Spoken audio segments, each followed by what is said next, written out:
nossas autoridades, professores, estudantes, sejam todos bem-vindos. Damos início nesse momento à solenidade do lançamento da abertura do dossiê Abordagens Críticas em Educação e Desenvolvimento Sustentável, uma realização da Diretoria de Desenvolvimento Sustentável da Universidade Federal do Mato Grosso do Sul e da revista Gesto de Debate da editora UFMS. Convidamos para compor a mesa de autoridades a professora Camila Celeste Brandão Ferreira e toda a nossa vice-reitora, acompanhada da professora Milene Bartolomei Silva, diretora da Faculdade de Educação. Também o senhor Leonardo Chaves de Carvalho, diretor de Desenvolvimento Sustentável da DIDES, UFMS, professor Rafael Rossi, professor Rafael e editor-chefe da revista Gesto de Debate, e também a professora Elizabeth Aparecida Marques, secretária da editora UFMS.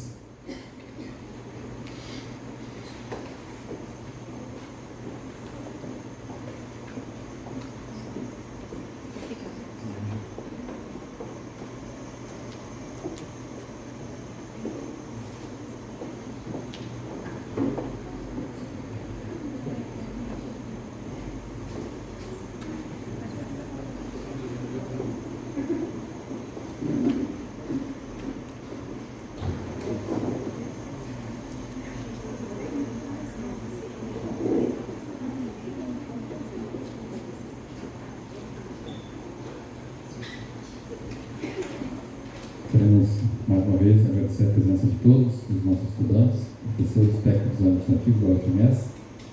Convido para dar as boas-vindas a todos os presentes o professor Rafael Rossi, professor da nossa Faculdade de Educação e editor-chefe da revista Gesto de Debate.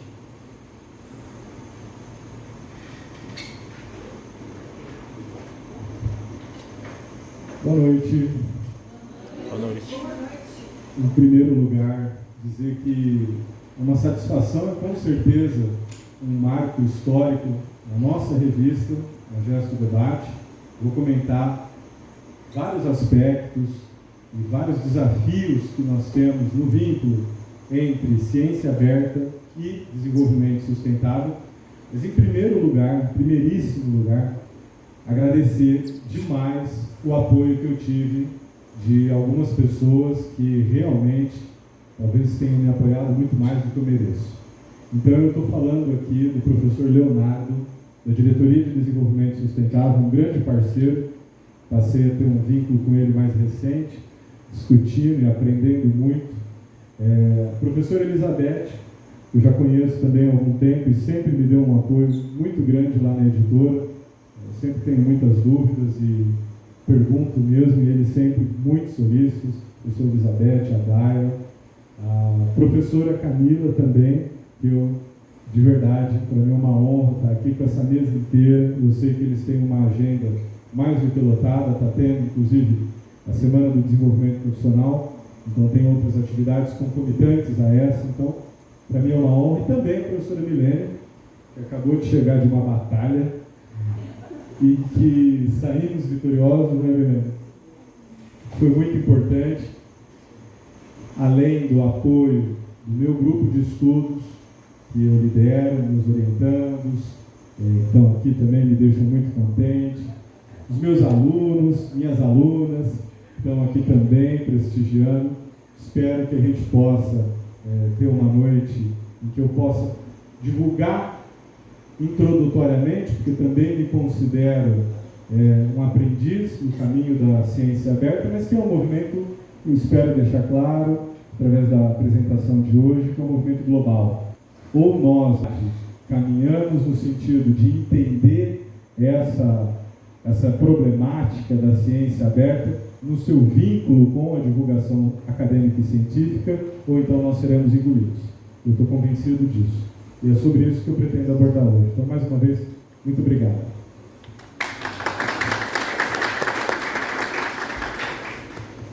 Quero aqui registrar e essa presença do professor Hércules da Costa Andim, diretor da Agência de Educação Digital à Distância. Obrigado, professor.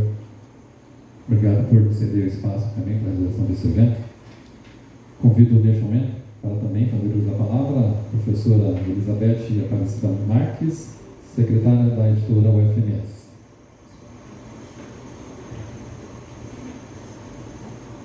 Boa noite, professora Camila.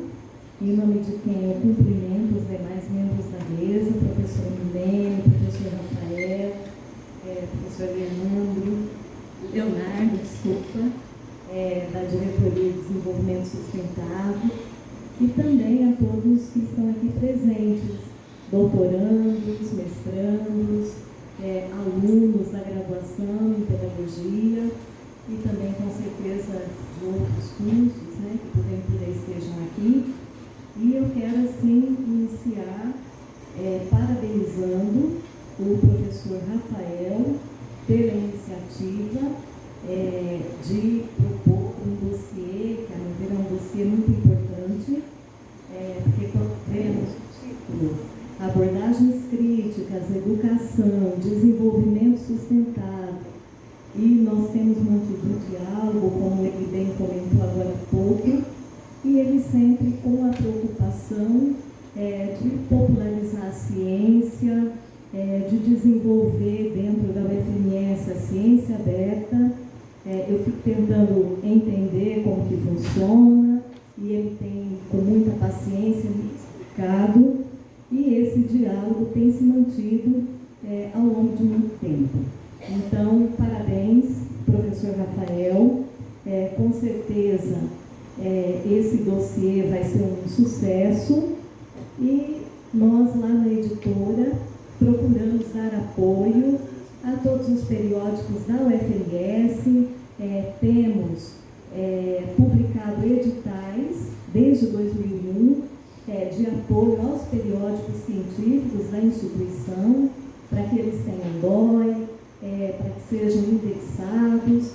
Então, é o nosso papel da editora publicar livros, mas também apoiar os periódicos da instituição para que fiquem cada vez melhores, que cada vez atendam aquilo que nos é exigido em termos de qualidade e em termos de uma estratificação melhor também no quais periódicos. Então é isso. Muito obrigada pelo convite, por estar aqui hoje, e para mim é um prazer estar com todos aqui. Obrigada. Obrigado, Elizabeth. A palavra, Leonardo Chaves de Carvalho, diretor de Desenvolvimento Sustentável, DITES UFMS. Boa noite a todos, boa noite para a Camila, professora Milene, professora Elizabeth, professor Rafael. É uma grata satisfação hoje, depois de nos conhecermos aí em um mês, em uma conversa de um pouco mais de uma hora, a gente pensar nessa estratégia, nessa iniciativa muito positiva para a nossa universidade, para a pesquisa, para o ensino da UFMS, casada com o desenvolvimento sustentável. Quando o professor Rafael nos procurou lá na Diretoria de Desenvolvimento Sustentável, ele veio apresentar o conceito de ciência aberta com um plus a mais de ciência aberta sustentável, para a gente poder difundir esse movimento mundial dentro da nossa universidade. E na nossa conversa surgiu a ideia do dossiê, dessa edição especial da revista Gesto Debate, relacionando a educação e o desenvolvimento sustentável. O que isso demonstra para nós? O que eu sempre falo nas minhas falas que tenho na universidade e fora dela. A sustentabilidade e o desenvolvimento sustentável é um tema transversal. Então vocês vão ver o desenvolvimento sustentável, a sustentabilidade no ensino, na pesquisa e na extensão. Hoje, na UFMS, os nossos projetos de todas as áreas, eles têm vínculo com a Agenda 2030 da ONU, com os 17 Objetivos de Desenvolvimento Sustentável. Todos os projetos que vocês realizam na UFMS, que vocês cadastram no Sistema de Gestão de Projetos, pelo menos um dos ODS são atendidos pelos projetos de vocês. Então, por meio do dossiê, a gente vê que o desenvolvimento sustentável está também na educação. A educação promove esse debate. Então, eu quero dizer, professor, que isso é uma oportunidade, já era um desejo nosso da diretoria de difundir a questão científica por meio de uma revista, o desenvolvimento sustentável por meio de uma revista da nossa universidade.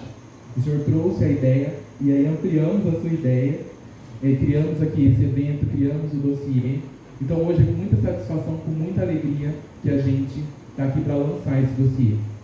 Quero dizer que o dossiê, a divulgação, já foi feita em todos os programas de pós-graduação, já encaminhamos para todos os programas de pós-graduação do UFMS, todos os cursos de graduação, por meio da PROP e da Prograde, e amanhã também a gente está disparando para cerca de 150 cursos de graduação e pós-graduação de outras universidades do Brasil, que a gente já fez. E também, quero dizer também que vai ser publicado a chamada no Observatório da Sustentabilidade na Educação Superior na América Latina e no Caribe, que fica na Colômbia, que é a Universidade Federal de Mato Grosso do Sul é a única universidade brasileira membro do Observatório, que a Unesco é membro do Observatório, a UFMS e o Programa das Nações Unidas para o Meio Ambiente.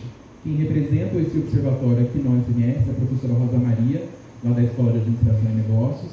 Então, amanhã também será divulgado no Observatório para as universidades latino-americanas e do Caribe, também encaminhar trabalhos. E eu quero dizer também que a gente fechou uma parceria hoje com o pessoal da Faculdade de Artes e Letras, a FAALP, para fazer a capa do nosso dossiê. Então, o pessoal das artes da nossa universidade vai propor a capa do nosso dossiê da revista Gesto Debate em Educação e Desenvolvimento Sustentável. Muito obrigado, professor. Estamos abertos, professora Milene, da Faculdade de Educação.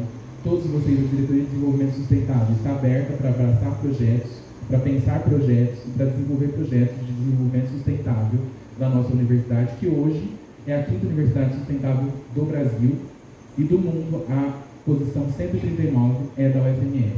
Então, isso muito nos orgulha. E esse dossiê também agora entra para as ações de sustentabilidade da UFMS. Muito obrigado e uma boa palestra do nosso professor sobre ciência aberta e sustentável. Boa noite. Obrigado, Milene. A palavra a professora Milene Bartolomei Silva, diretora da Faculdade de Educação da Universidade Federal de Mato Grosso do Sul. Boa noite a todos, a todas. Em nome da nossa vice-reitora, a professora Camila, quero cumprimentar todos os membros dessa mesa. Esse convite do Rafael para participar desse evento hoje me orgulha muito, porque o professor Rafael é Faculdade de Educação, é nosso colega, nosso companheiro, um professor muito comprometido com a educação brasileira, um professor que não mede esforços para envolver os alunos nos seus projetos, tem sido um grande parceiro nosso. E, principalmente, a importância desse trabalho para todos os alunos aqui presentes, pesquisadores da área, trazer, né, esse dossiê para que vocês possam trazer as pesquisas de vocês, mostrar os resultados das pesquisas que vocês fazem. A gente vê muito isso na área da saúde, na área das engenharias, resultado, produto e a educação. Então, eu acho, e a educação no ambiente sustentável, muito maior ainda esse desafio de trazer esses resultados dessas pesquisas. Então, aproveitem isso que a universidade está oferecendo a vocês, divulguem esse trabalho, divulguem esse dossiê, para que todos os alunos da pós-graduação e da graduação tenham oportunidade de trazer os conhecimentos produzidos durante a formação de vocês. Eu fico muito feliz e muito orgulhosa que esse evento está acontecendo, viu, Leonardo? Porque a gente sabe da importância da sustentabilidade na educação. Hoje não se fala mais em educação sem falar, né, do ambiente, meio ambiente, sustentabilidade, tecnologias, inovação. Isso é muito importante pensarmos em propostas de trabalho, em pesquisas, onde realmente vão trazer resultados para a mudança da educação brasileira.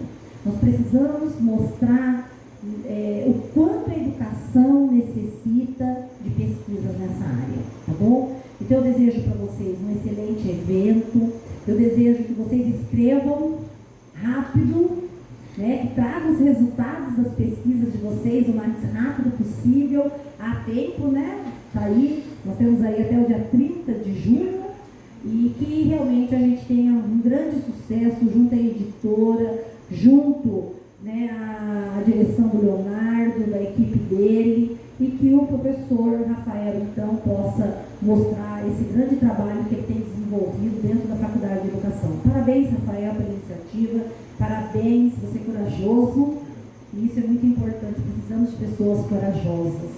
E não é fácil, qualquer trabalho que a gente se propõe a fazer não é uma coisa muito simples e muito fácil, mas a gente sabe da qualidade do trabalho do professor Rafael.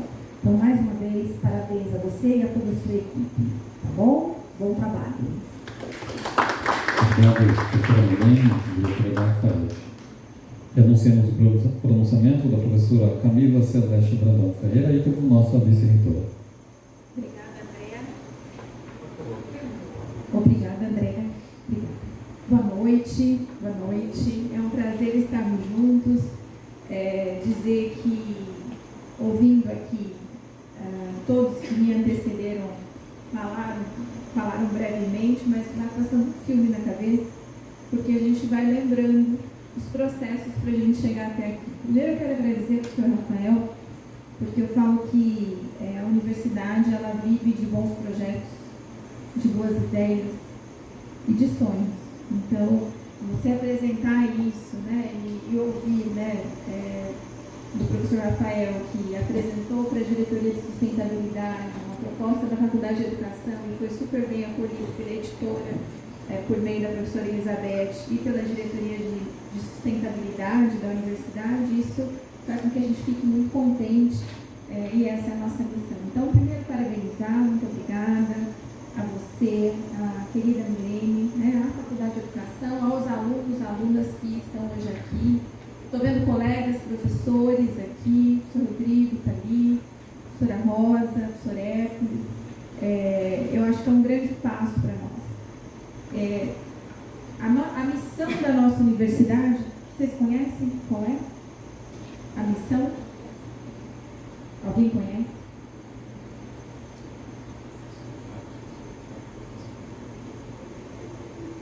Desenvolver e socializar o conhecimento, formando profissionais qualificados para a transformação da sociedade e o crescimento sustentável do país. E aí nós temos uma visão, que é ser reconhecida nacional e internacionalmente pela excelência no ensino, na pesquisa e na extensão. Isso tudo se une e é exatamente o que a gente está fazendo aqui. Para além de todo o conteúdo programático, estou vendo aqui doutorandas e doutorando, estou vendo estudantes da graduação, aqui do quarto semestre, aqui que me falaram, eu achei que era calouras, não, já estamos no quarto semestre, professor. Para além do que é esse itinerário formativo, que é um percurso que a universidade oferece a cada um de vocês, nós temos algo que transcende, que é a formação em habilidades e competências. Então, é a gente pensar em vocês que estão se graduando, né, serão licenciadas em pedagogia, ou as nossas aqui futuras doutoras em educação, nosso futuro doutor em educação, para pensar esse processo também pelo viés da sustentabilidade, formando e capacitando habilidades e competências. E aí, quando a gente olha, eu lembro que a diretoria de sustentabilidade, ela nasce em 2020, não é? Em dezembro de 2020, porque a gente percebia que a sustentabilidade era tão importante, tão transversal, que ela tinha que permear todos os processos. Desde a graduação, a pós-graduação, o ambiente da universidade, os projetos, as ações, para que a gente pudesse levar ao objetivo principal da universidade, que é entender a sustentabilidade como um processo muito grande. Eu fui aluna da universidade, fiz mestrado aqui em 2002, fiz a primeira turma do mestrado em ciência animal. E aí eu tive aula com a professora Ordália, ela foi minha professora lá em 2002. E ela chegou, então a minha graduação não é na área de licenciatura, minha graduação, eu sou tecnista de formação, fiz graduação em Minas Gerais, na Federal de Viçosa, e chegou a professora Ordália, pedagoga, para falar para nós, né?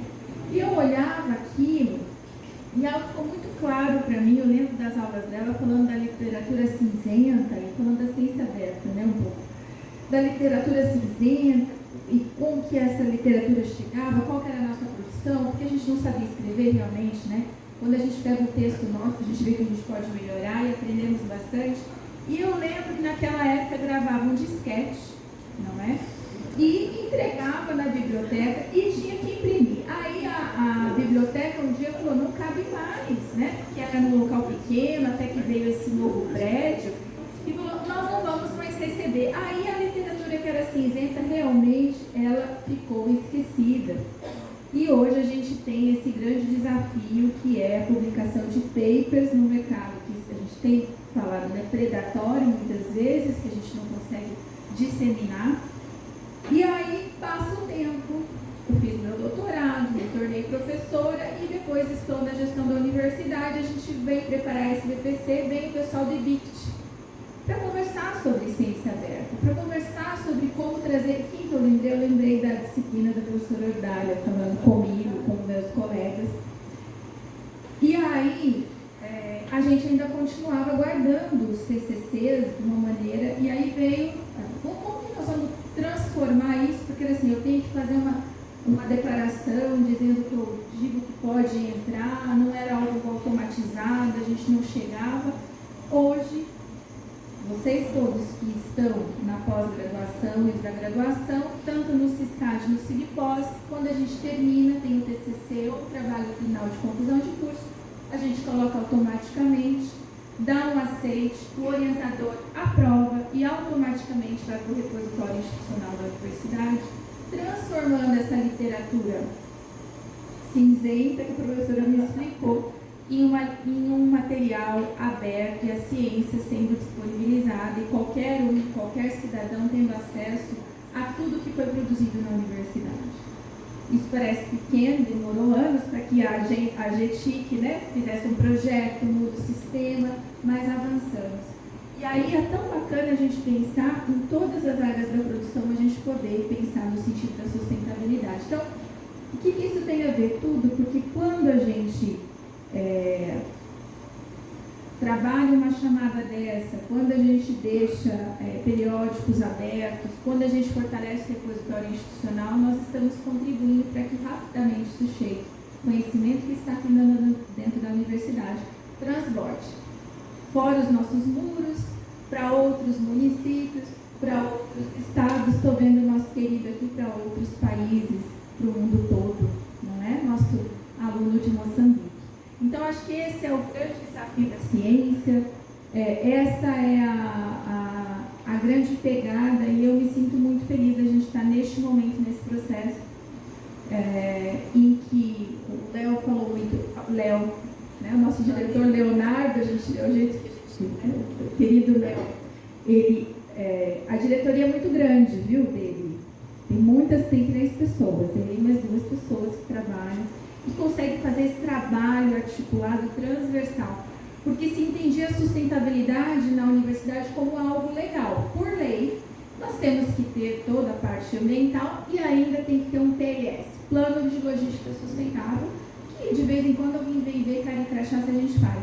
Mas nós estamos optando por vivenciar. Então, isso é um processo muito lindo, da gente ver todos os projetos vinculados. A gente faz... Se vocês olharem no nosso monumento, a gente coloca as caixas do que é ODS, o que isso significa. Isso principalmente não é romantismo, mas é que como nós, como seres humanos que somos, com a nossa experiência, com a nossa vivência, com a nossa cultura, como que a gente pode fazer diferente para melhorar o mundo que nós temos hoje e preparar para aqueles que vêm depois de nós. É uma responsabilidade muito grande. Que nós somos nada, passaremos, mas temos uma grande responsabilidade para os que virão. Então, eu acho que essa é a grande diferença que eu falo da universidade pública, que a gente não forma só pedagogas, a gente forma as pedagogas, né, que vão transformar. Estou dando exemplo aqui do curso de pedagogia, os pedagogos. Então, nós formamos pessoas que são agentes de transformação. Então, quero aqui parabenizar, agradecer e dizer que não sei se todos já viram, a CAPES está fazendo uma grande pesquisa e a gente pede que, por favor, professor Rafael, que passe, a gente tem que passar isso para todos os pesquisadores, Vamos divulgar isso para os alunos também, se já não foi, para que a gente entenda esse processo da publicação científica e como que a gente pode melhorar enquanto país, para que a gente possa ter uma ciência mais sustentável e mais aberta. E desejo aí muito sucesso. É um grande orgulho o trabalho da editora, da professora Beth. A gente vê assim o cuidado, o carinho e o zelo, né? Sempre tão pronta, e o cuidado que você tem tido com todos os nossos periódicos, todas as publicações. Aproveito para dizer que o edital de publicação de livros está aberto para aqueles que têm interesse de publicar um livro pela editora da universidade. Então, parabéns. O mais importante é a palestra que vem agora, mas fiz questão de estar aqui para valorizar e testemunhar esse momento tão bonito. Muito obrigada pela excelente iniciativa, professora. Acho que isso vai ser muito importante para todos nós. E imagino, viu, Beth? Prepara, porque as outras revistas, periódicos vão querer seguir. Não é a professora Rosa o mesmo caminho? Aqui também quero falar da professora Rosa. Ela trouxe para nós também, digo, um outro sonho, né? Que é que nós participássemos do Observatório da América Latina e do Caribe, das Universidades Sustentáveis. Somos a única universidade brasileira nesse observatório. E aí, liderando isso, existe o Conselho de Reitores de Universidades Brasileiras, que entram todas as universidades, federais, estaduais, confessionais e também as privadas, e a gente liderando esse processo da sustentabilidade na universidade. E aí, mais uma vez, parabenizo o Léo e digo que quem tiver alguma ideia boa, projetos, estou vendo professores aqui, alunos, técnicos, nos procurem, porque eu acho que o papel nosso é iluminar as melhores ideias e que a gente possa seguir juntos aí na jornada da sustentabilidade. Obrigada, parabéns e uma boa palestra a todos. Obrigado, professora Camila Líquido, nossa vice-reitora. Eu convido as autoridades que compõem a mesa a se posicionar na plateia para darmos início à palestra de abertura desta solenidade. Lembrando a todos que a lista de presença está fixada ali na porta, no QR Code, só acessá-la e confirmar a presença de todos que estão participando.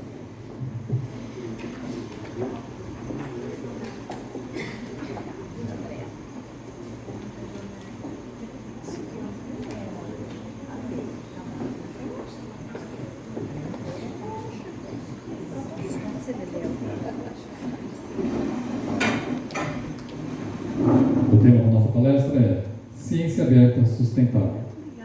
Convidamos para ministrar sua palestra o professor Rafael Ross, professor da nossa Faculdade de Educação e editor-chefe da revista Gesto Debate. Esse cerimonial foi encerrado a cerimônia de abertura, desejando a todos uma ótima palestra. Obrigado e boa noite a todos. Com a palavra, professor Rafael. Muito obrigado. O slide já está ali? Alguém tem alguma objeção de eu ficar andando para lá e para cá? Quem já foi meu aluno, quem é meu aluno, sabe que é difícil ficar sentado.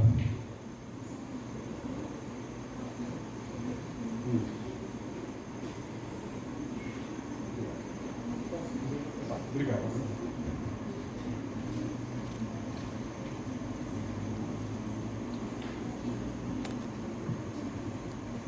Vamos lá. Tudo começou em 2015. Eu tinha alguns alunos de iniciação científica que tinham um medo, um receio muito grande para publicar. Comecei a falar para eles, olha, vamos tentar escrever pequenas sínteses do que vocês estão entendendo em determinados textos e vamos divulgar aqui no grupo. Um colega lê, o outro apresenta, o outro debate. E aí, essa ideia foi crescendo. Em 2015, junto com outros pesquisadores, naquela época, estritamente ainda do nosso país, nós criamos a revista Gesto Debate, que faz alusão ao nome antigo do grupo de estudos que nós tínhamos, mas que manteve a ideia, querendo remeter justamente essa concepção do gesto de estar incessantemente debatendo. Né? Mais recentemente, passei a ter contato com com esse movimento da ciência aberta que eu vou falar daqui a pouquinho para vocês, que é um movimento global e que faz com que nós, professores e pesquisadores, mais no caso de mestrado e doutorado, possamos refletir sobre a métrica que é comumente usada para poder avaliar o índice de fator de um determinado artigo, que ainda hoje é uma métrica muito baseada em citações, mas que já começa a ser revisto muito mais em outros países, como Estados Unidos e Europa, do que ainda no Brasil. Apesar de a gente já ver algumas iniciativas extremamente importantes, e eu trago alguns exemplos para a gente comentar. Então vamos lá, primeira coisa, o que é ciência aberta? Eu trago uma definição da USP, que é uma das universidades pioneiras no Brasil a estar efetuando essa discussão. Ciência aberta, Open Science, é um movimento mundial que tem por objetivo tornar o conhecimento científico aberto e compartilhado para a comunidade científica de diferentes países e para toda a sociedade. E aí está já o nosso primeiro gargalo. A maior acessibilidade ao conhecimento científico proporciona mais cooperação, reutilização de dados e maior inclusão de todas as partes interessadas, promovendo o avanço mais rápido do conhecimento científico e maior retorno de benefícios para a sociedade. Como eu disse antes, não só no Brasil, mas eu diria que até muito mais forte em países como Espanha, Chile, Estados Unidos, estão começando a se repensar essa produção do conhecimento científico, mas também a divulgação. No nosso caso, na área da educação, isso é muito latente, quando a gente costuma perceber que professores que estão na educação básica ainda não sabem direito o que é uma revista científica, como acessar um artigo, isso ainda é recorrente. Então o movimento da ciência aberta vem justamente no sentido de ampliar essa comunicação e também a participação da sociedade civil no conhecimento científico. Vamos ver. A Unesco também tem se destacado com orientações para cada país no sentido de defesa da ciência aberta. Então, quando a gente está falando em ciência aberta, a gente está falando nos momentos da produção do conhecimento científico. Nós já temos inúmeros repositórios que disponibilizam, alguns de forma gratuita, outros não, bases de dados. O que isso significa? Vou dar o meu próprio exemplo. O meu mestrado, há mais de 10 anos atrás, também não precisa ser exato, né? A gente não precisa dar um número exato, eu gerei uma massa de dados, apliquei mais de 372 questionários com famílias que sofriam aquilo que a gente estudava na época, o processo de exclusão social, na cidade, no município do interior paulista. 372 questionários de 20 páginas frente e verso, com perguntas abertas e perguntas fechadas. Isso gerou uma massa de dados, demorei 5 meses para aplicar esses questionários. Depois disso, vem outro trabalho, né? Tabular esses dados, digitar, fazer a análise. Isso gerou uma massa de dados tão grande que não abria no Excel, excedia o número de linhas do Excel. Entrei em contato com uma colega da estatística na época, fazia o doutorado dela na área da estatística, ela me apresentou um programa chamado SPSS, que aí sim, uma espécie de Excel, que aí sim conseguia carregar esses dados. E aí fui lá, fiz a minha pesquisa, e esses dados ficaram só comigo e acabou. O movimento da ciência aberta vem justamente questionar isso. Bom, por que nós precisamos? Aí no ano seguinte, vem outro mestrando, outra mestranda, outro pesquisador que vai estudar também os processos de exclusão social, precisa ter o trabalho de novo de aplicar 372 questionários. Por que ele não pode ter acesso a esse banco de dados? Só porque fui eu que apliquei? Claro que isso envolve questões éticas, questões jurídicas, e que essas plataformas já estão começando a se precaver e a estudar, inclusive, porque é uma área nova no próprio direito autoral, e muitas variáveis envolvidas aí. Mas então, na produção, compartilhamento de bases de dados. Isso é possível. Nós já temos repositórios, alguns gratuitos, que permitem isso, né? Na avaliação, também é possível o movimento da ciência aberta. Também olho para trás e falo da minha própria formação. Quantas pauladas não levei de vários pareceristas em submissão de artigos. E aprendi muito com essas análises. Aprendi muito. E por que isso não pode ficar disponível quando a gente lê um artigo para o nosso mestrado, para o nosso doutorado? Por que a gente não pode ter acesso ao parecer daquele artigo que nós estamos estudando? Isso enriquece a nossa formação intelectual. E muitas vezes, em algumas áreas, em geral das humanas e sociais, muitos pareceristas se escondem atrás do anonimato e acabam avaliando artigos com um certo preconceito teórico e metodológico. Esta é uma realidade. Quem submete artigo na área de humanas sabe muito bem o que eu estou falando. Então, até nisso, a ciência aberta está contribuindo, uma vez que ela divulga os pareceres. Esse é só um exemplo, nós vamos falar mais detalhado. E na comunicação entre ciência, universidade e sociedade, que alguns que já estão desenvolvendo a ciência aberta chamam de ciência cidadã.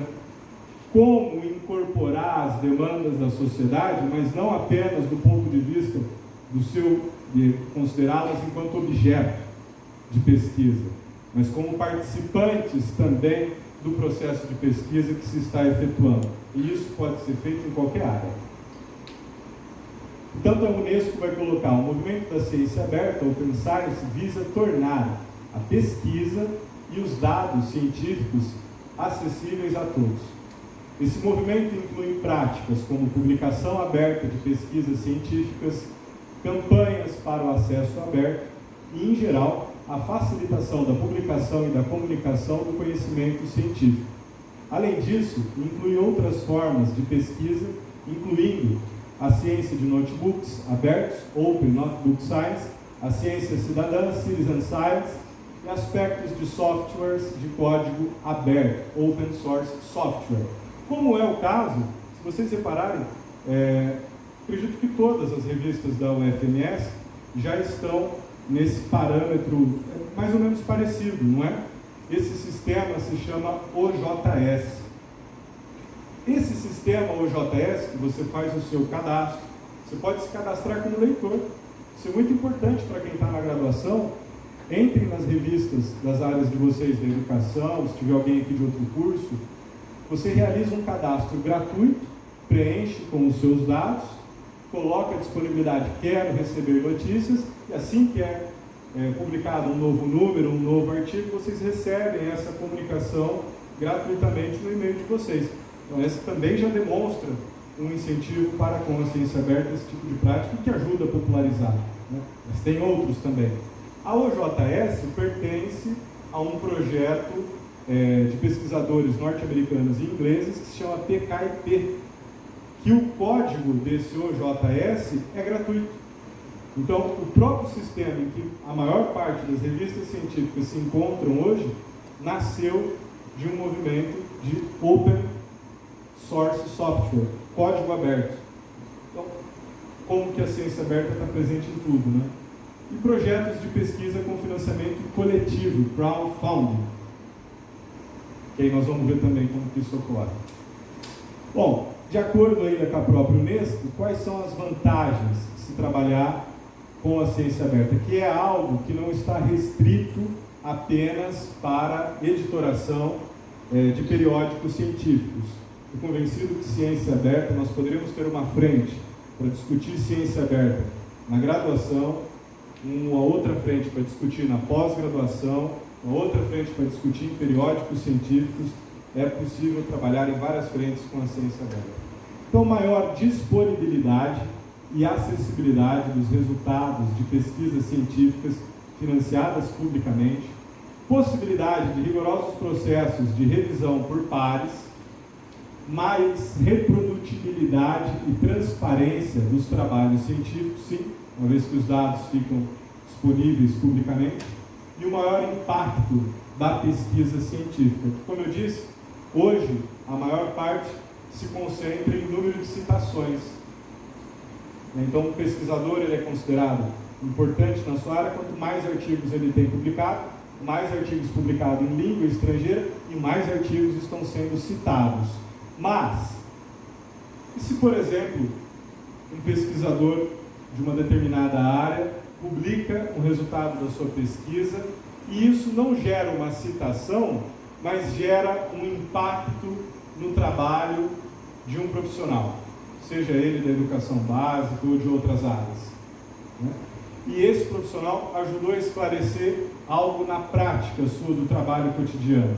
Bom, essa é uma métrica que deveria ser levada em consideração e que a ciência aberta já está problematizando isso, como eu vou mostrar.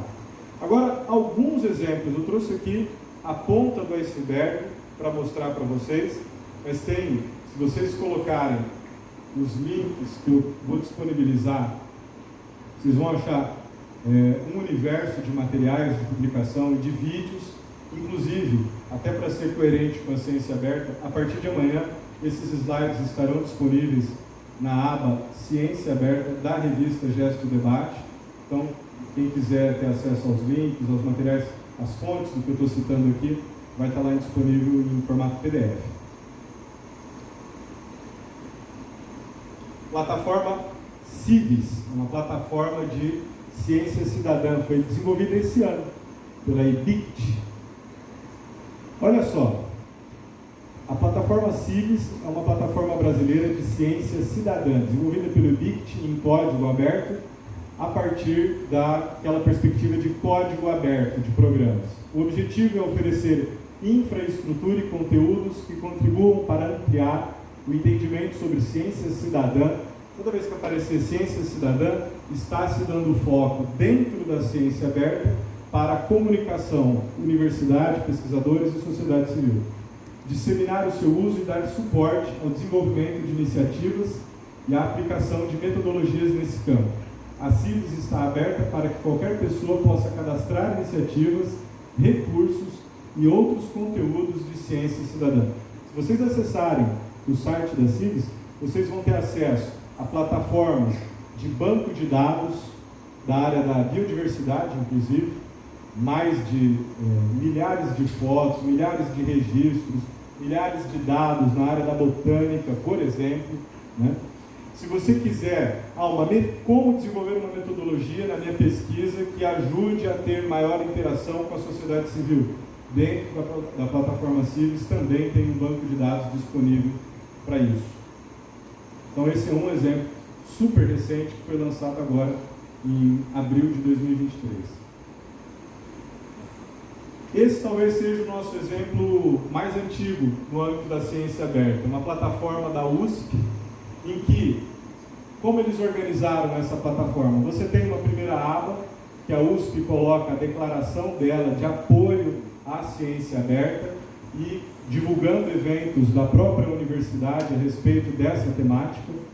Você, mesmo que seja de fora da universidade, tem acesso a uma infraestrutura compartilhada, bibliotecas, laboratórios, que a sociedade civil pode fazer parte e interagir.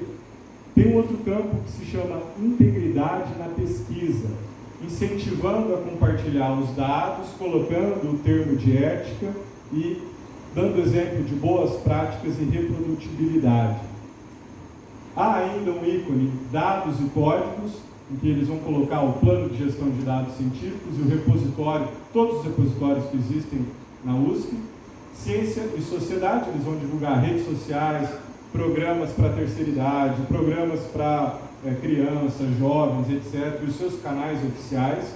E o acesso aberto, bibliotecas, recursos educacionais. A gente aqui no FMS, a gente pode pensar, poxa vida, mas basicamente 99% de tudo isso a gente já tem. E é verdade, nós temos. Nosso desafio está em como aumentar essa visibilidade para além dos meios tradicionais. Para além de site, como desenvolver uma plataforma que seja o mais didática possível. Didática na nossa área tem a ver com a conversão do conhecimento científico em conteúdo escolar. Então, mantendo esse sentido de didática em como traduzir termos técnicos, termos que muitas vezes a própria sociedade não está acostumada, e ajudar a divulgar essa ideia, a popularizar o que nós já fazemos no âmbito da universidade em um canal mais fácil, de um acesso mais dinâmico. Outro exemplo, eu gosto dessa imagem da Fiocruz, que eu acho ela bem didática. A Fiocruz também é uma instituição que já trabalha há um certo tempo com a ciência aberta. Eles vão colocar alguns pilares dentro desse grande guarda-chuva, né? Então, o acesso aberto não só aos resultados da pesquisa, mas também à produção desse conhecimento, os dados abertos, ciência cidadã, no vínculo com a sociedade, revisão por pares aberta. Vejam que eu não sou tão louco assim, a Fiocruz já falava disso há muito tempo. O código aberto dos seus programas, o caderno aberto de laboratório, recursos educacionais abertos. Nós temos uma página aqui no FMS só para isso, e as redes sociais e científicas. Esse daqui eu achei muito interessante, essa plataforma, que também trabalha com ciência aberta. Guardiões da Biodiversidade. Vejam só. Olha o que eles colocam na página deles. Convidamos voluntários de projetos de ciência cidadã e amantes da natureza para participarem dessa iniciativa, que consiste basicamente em fazer um registro fotográfico da interação e enviá-lo a um sistema online. A identificação das espécies registradas é validada por especialistas e, dessa forma, contribuem para um maior conhecimento sobre a biodiversidade brasileira, podendo subsidiar uma variedade de projetos de pesquisa científica e gestão de áreas para o manejo e conservação da vida terrestre, da vida silvestre. Olha que bacana! Essa é uma possibilidade de incluir a sociedade civil no âmbito das pesquisas nessa área que eles estão desenvolvendo. E olha o banco de dados deles. Eles têm até agora, e é recente, salvo engano, tem apenas 2 anos essa plataforma, 2.525 fotos registrados, 355 guardiões da biodiversidade, 628 observações, 27 especialistas trabalhando para essa validação dessas imagens e 416 identificações. Do modo de produzirmos conhecimento científico tradicional. Quanto tempo a gente demoraria para ter esses mesmos números? Alguns aninhos, talvez décadas. Colab também é uma outra plataforma muito interessante para quem quiser acessar, uma plataforma aberta de mapeamentos colaborativos. Quem é da área da geografia, acho que só eu, mas da arquitetura, do planejamento, é muito bacana você poder inserir, muito bacana você inserir a própria população na identificação do território. Às vezes eles vão te passar informações que não foram captadas nos órgãos oficiais. Olha que legal. A plataforma surgiu da sinergia entre pesquisas focadas em mapeamentos e cartografias e ações de extensão orientadas no contexto do enfrentamento da Covid-19 na cidade de São Carlos e região. Atualmente, a plataforma também abriga o projeto Co-Escola, que tem como intuito desenvolver diretrizes para a qualificação da Escola Maria Ramos. Para isso, criou um projeto que capta memórias, realidades e desejos de vivências e sociabilidades dos espaços escolares e urbanos relatados por essa comunidade, no contexto pré-pandemia e pandemia. Quer dizer, você tem um universo muito grande de variáveis e de perspectivas que a gente poderia fazer, não só na área da educação, mas no planejamento, na geografia, na área da saúde, como a Fiocruz mostra aí também. Aqui um exemplo do Chile, Fundação Ciência Cidadana. Fundação Ciência Cidadã promove uma cultura científica que envolve ativamente a comunidade. Para isso, eles fazem gestão de atividades culturais, fomentam a divulgação e potencializam o enfoque da ciência participativa, mostrando, explicitando metodologias e experiências inovadoras na relação ciência e sociedade. Eles articulam organizações e pessoas na busca de soluções colaborativas para gerar conhecimento e resolver problemas locais. E aqui, nisso, nós temos uma oportunidade muito grande, uma vez que vários cursos nossos, da graduação e também da pós-graduação, frequentam, têm contato com pesquisa, com seus alunos que moram em assentamentos rurais ou que moram em outros municípios. Então, tem também aí uma possibilidade, e aí fica como disposição de exemplo essa fundação chilena. Falando especificamente, que é o que eu tenho mais me dedicado, de ciência aberta em periódicos, né? Algumas práticas que eu tenho visualizado nesse sentido. Pré-print. Alguns grandes pesquisadores da ciência aberta, lembro aqui daqueles que estão envolvidos com a ABEC, Associação Brasileira de Editores Científicos, vão chamar a atenção para a importância do pré-print. E vão, inclusive, dizer, olha, o conhecimento, enquanto ele não é publicado, a humanidade não teve acesso a ele. Está restrito ao orientador, orientando, o grupo de pesquisa. O conhecimento precisa ser publicado. Não sei como que isso funciona em outras áreas, mas na área da educação é extremamente comum artigos em algumas revistas demorarem 1 ano, 1 ano e meio, 2 anos, para se ter uma resposta dos avaliadores se foi aprovado ou reprovado. O pré-print vem no sentido oposto. Algumas revistas divulgam o pré-print, que é uma versão preliminar do artigo, que às vezes, em alguns casos, dependendo da pesquisa, ainda não passou pela avaliação dos 2 ou dos 3 pareceristas, mas com isso permite a interação entre autores e comunidade e sociedade em geral. Por exemplo, há relatos na área da física em que certos problemas foram solucionados uma vez que o pré-print desses artigos foram divulgados. Na área da matemática também nós temos relatos nesse sentido. O leitor viu aquele artigo, viu que era pré-print, entrou em contato com o autor e acabou até se tornando um coautor daquela pesquisa e daquele trabalho. Esse é um dos exemplos que a gente pode lembrar de ciência aberta no âmbito de periódicos acadêmicos. Segundo, banco de dados abertos. Em geral, também os artigos ficam registrados, né? O DOI permite a gente não perder mais. DOI é aquele prefixo que vocês vão encontrar logo abaixo dos artigos, inclusive, acho que está aberto, já está aberto, né? Para os periódicos científicos poderem, aqui da UFMS, submeter as suas propostas, e aí permite com que não se perca mais aquele artigo. Mas há que se investir também em outras formas. Você tem bases de dados nacionais e internacionais, gratuitas e outras não, que já fazem esse armazenamento dos artigos e do banco de dados que envolvem as pesquisas que são publicadas em determinada revista. Então, esse é outro exemplo que a gente poderia lembrar. Pareceres abertos, como eu já comentei, e o impacto e avaliação de artigos. Como que isso funciona em 99% dos casos, de maneira tradicional?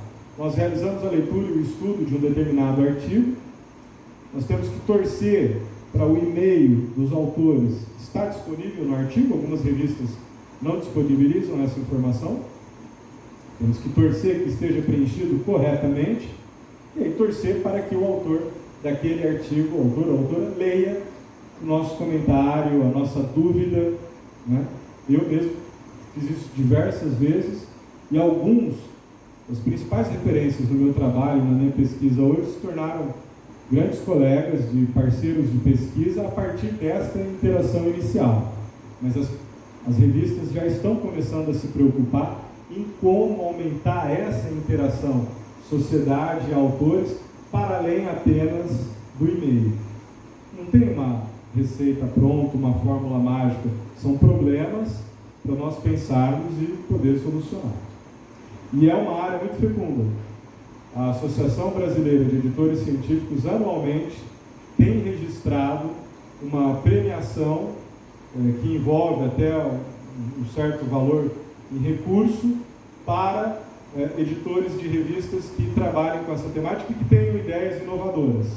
Então, inclusive, a Fundect, aqui no nosso estado, também, dia 14 de dezembro do ano passado, disponibilizou um artigo, um edital para ciência aberta, internacional. Então, nós temos aí cada vez mais, quem quiser trabalhar nessa área, eu tenho certeza que vamos ter, daqui a um tempo, mestrados falando sobre isso, doutorados falando sobre isso, inclusive analisando as suas lacunas e os seus desafios também. Tem uma revista que eu acho interessante, que ela trabalha com a ciência aberta, que é essa daqui, olha só, Revista Brasileira de Estudos Urbanos. Olha o que eles colocam na página deles. Desculpa o texto, mas é porque é elucidativo mesmo, para a gente entender na prática o que é isso. A REBUR fundamenta-se em práticas editoriais de disseminação do conhecimento, afinadas com as iniciativas e políticas de ciência aberta. A revista disponibiliza todos os documentos publicados em repositórios digitais de acesso gratuito e com visibilidade internacional. Então, só aqui a gente vê que não bastam os repositórios institucionais de cada universidade. É preciso começar a pensar para além disso. A medida é acompanhada por um plano de gerenciamento de informações que garante a preservação e recuperação de todo o conteúdo publicado. Inclusive, nota de rodapé no que eu estou falando, cada revista precisa estar indexada em bases de dados e indexadores. O que isso significa? Por exemplo, Google Scholar é um indexador, Latindex é outro indexador, como se fossem bancos de dados, plataformas, algumas públicas, em geral públicas, que dá para você fazer buscas de revistas, são, para usar um termo bem simples, são Googles especializados. É possível você... Quais são as revistas no Chile que tratam de educação infantil? É possível você achar isso em algumas bases de dados, em alguns indexadores. Por que eu estou falando isso? Porque nós, editores, quando nós vamos submeter a nossa revista para avaliação de um indexador, isso quer dizer que vai passar por outros pesquisadores que irão avaliar ou não a pertinência da nossa revista em fazer parte do banco de dados deles, é assim que funciona. Demora em torno de 3 a 4 meses essa avaliação, em média, alguns demoram mais do que isso. Alguns indexadores já estão levando em consideração se as revistas estão ou não trabalhando com ciência aberta. Né?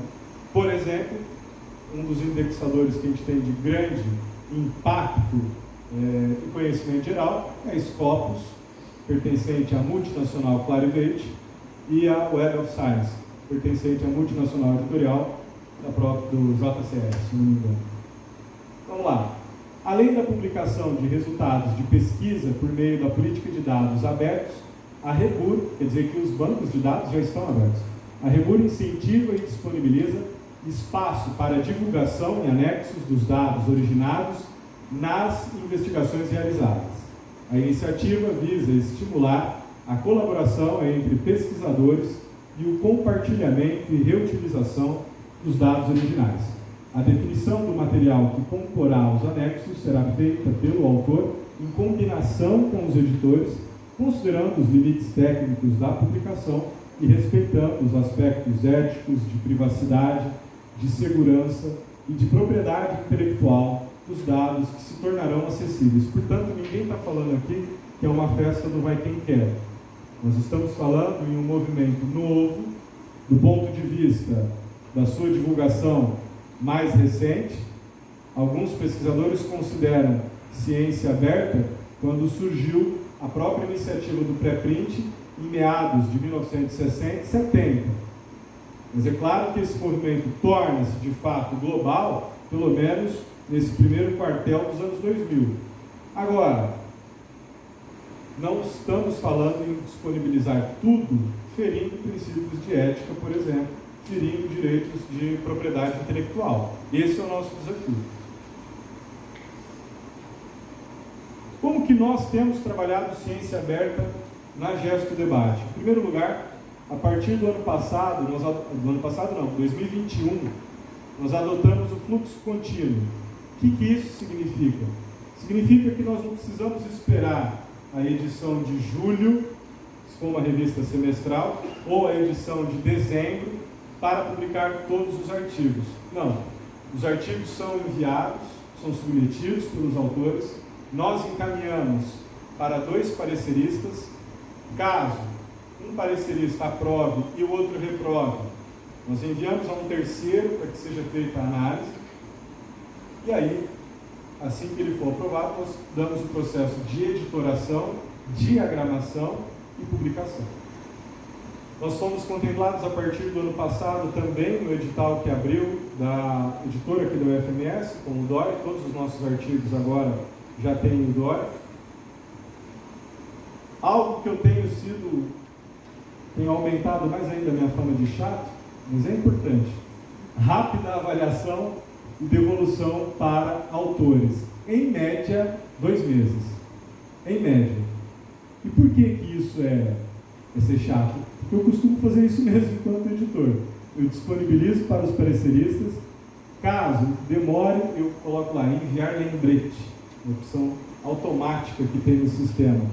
O parecerista não me respondeu, pode ser meu melhor amigo, um conhecido, alguém que eu admiro ou alguém que eu não conheço. Eu dispenso a avaliação, agradeço ele, obrigado, fica para uma próxima e envio para o outro. E isso contribui muito para a nossa própria divulgação. O número de artigos aumentou depois que nós começamos a fazer isso também, submissão que nós recebemos. Um aspecto que inicialmente eu estava preocupado, e estamos ainda preocupados, falo estamos, que hoje a equipe editorial da Gesto Debate é formada por mim, mais 2 pesquisadores nacionais e 2 pesquisadores do Instituto de Educação de Portugal. Nós estávamos mais preocupados com a inclusão, mas acabamos também aumentando a inclusão e com isso trabalhando com a ciência aberta. Todos os nossos artigos também acompanham um áudio. Então, o que isso significa? A pessoa pode fazer download do áudio, ela tem acesso ao conteúdo, o título, o resumo, os autores, as palavras-chave. Caso, claro que a nossa equipe técnica é muito reduzida. Por falar em equipe técnica, essa primeira fileira aqui, muito obrigado. E o pessoal trabalha bastante. Mas, vejam, caso apresente a demanda algum órgão, algum movimento, algum leitor, para que tenha o áudio do artigo completo, tem essa opção. Basta enviar um e-mail lá para a revista gestodebate@gmail.com e nós iremos disponibilizar o áudio do artigo inteiro, de qualquer edição, seja edição anteriores ou a edição atual. Bem isso que a gente tem se empenhado. Artigos que acompanham após as referências, os pareceres abertos. Começamos com isso agora em maio. Nós já tivemos 2 artigos que foram publicados com os pareceres abertos. Se vocês acessarem lá a edição atual, os 2 primeiros artigos, tanto é que nós não colocamos mais artigo no PDF, é um artigo com pareceres abertos. Né?